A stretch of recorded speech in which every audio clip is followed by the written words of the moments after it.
Boa tarde, galerinha. Tudo bom com vocês? Voltei novamente para contar uma história para vocês. Peço desculpas já de antemão por conta do vídeo da semana passada da Chorona. Infelizmente, eu tenho vizinhos que não são compreensivos, que deixaram a música no último volume e o Facebook acabou dando copyright, então deixou meu som baixinho. Voltando hoje, eu vou ler de novo para vocês uma das histórias aqui do livro A Flor de Lorelai e Outros Contos da América Latina, novamente de Celina Bond Miller e Fabiana Prando. Gosto muito desse livro e hoje eu vou contar para vocês a história da Tia Miséria.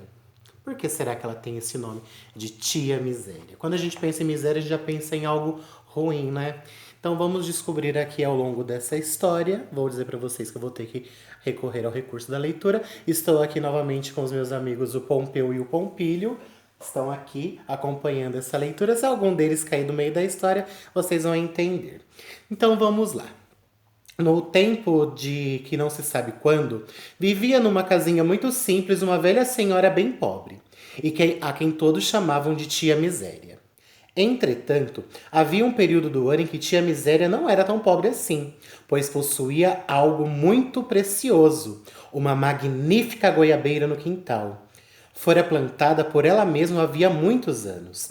E a cada verão, a árvore produzia frutas muito doces e saborosas. Tia Miséria as vendia e podia então por algum tempo viver sem pedir esmolas para ninguém. Certa tarde, quando as goiabas começaram a amadurecer, um garoto bateu à porta de Tia Miséria dizendo que seu pai o mandara ali com um pedido que ele lhe entregasse algumas frutas. Ainda naquele dia, uma cesta cheia das famosas frutas de miséria. A mulher garantiu que as levaria e presenteou o garoto com uma goiaba bem bonita e bem saborosa. Ele saiu com uma fruta perfumada nas mãos e rapidamente foi encontrar com os outros moleques que o esperavam escondido no final da rua. Tia Miséria começou a providenciar a encomenda. Com dificuldade, pegou as goiabas que estavam nos galhos mais baixos.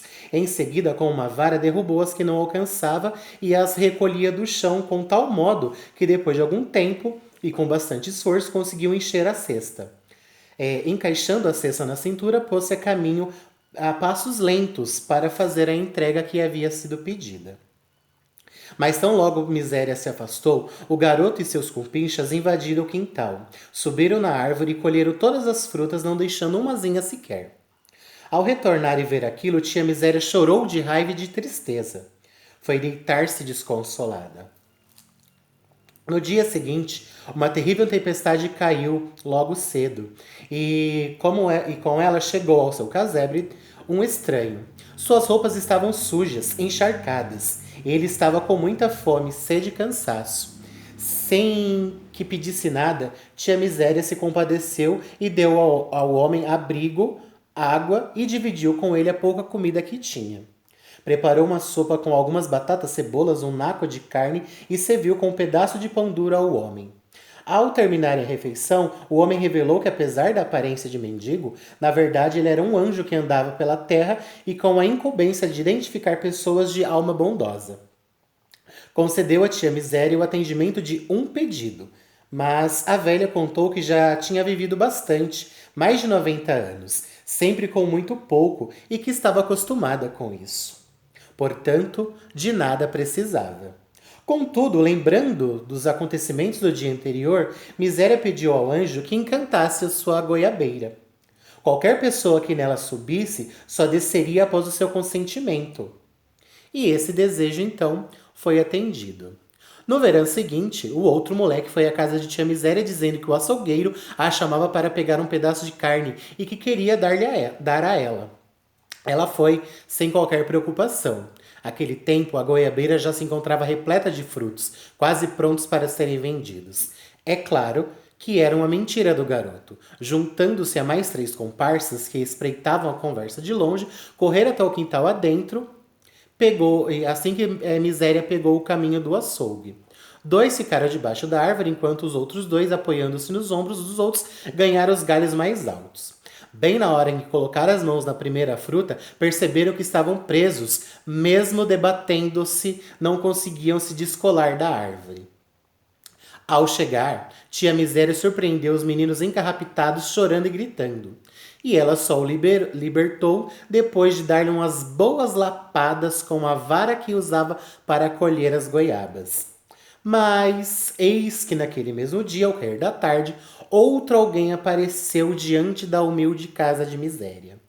Dessa vez, o visitante era uma mistura muito feia, uma criatura muito feia, alta, magra, de trajes longos e escuros, carregando uma foice na mão. Sua hora chegou, Miséria. Sou a morte. Vim buscá-la, disse. Ai, mas logo agora, reclamou a velha, justo agora que terei todas as frutas da minha árvore. Por que não veio me buscar ano passado, quando passei dias piores? Deixe-me aproveitar ao menos esse verão. Não é possível. Tenho que levá-la, declarou a morte irredutível. Tia Miséria então rogou à morte seu último desejo. Qual será o desejo de Miséria?